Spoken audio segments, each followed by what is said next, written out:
a un truc qui m'a frappé, Isem, c'est que tout le long du film, j'avais l'impression que le personnage de José, c'était pas vous, que c'était Joe Star. Est-ce qu'il y a des références ou... Non, pas du tout. Parce que même la voix, c'est dingue. Oui, il y a un timbre de voix qui est assez beau, assez sexy. Hein. On peut le dire. Vincent, vous avez l'embarras du choix pour tourner. Pourquoi vous avez choisi ce film? C'est un choix particulier. En fait, on croit qu'il y a l'embarras du choix, mais c'est pas vrai. Des choses intéressantes, originales, particulières, il n'y en a pas 150 non plus. Moi, j'ai jamais raté quelque chose parce que je faisais autre chose.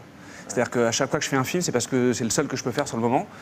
Ce truc-là, ça faisait un petit moment que je croisais en fait El Diablo, qui est un des fondateurs qui est un des créateurs de la série. Il m'en a parlé, c'est revenu vers moi.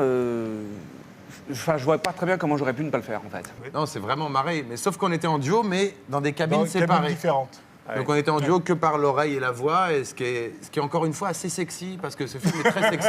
Hyper sexy, ça. Moi, j'avais un petit mot à dire sur la BO du film qui a été supervisée par Lucien Papalu, qui était donc un pionnier du hip-hop, qui a fréquenté Tribe Called Quest. Lucien, You Should Know, c'est pour lui. Et aussi, il y a donc un morceau où vous chantez tous les deux à la fin, Isem et Vincent, qui s'appelle Le Petit Bonhomme Vert. Le petit bonhomme est vert. Le petit bonhomme est vert. On peut avoir un petit extrait ou parce que là on n'a pas. Vous l'avez en Non, justement. Là, ça va être compliqué.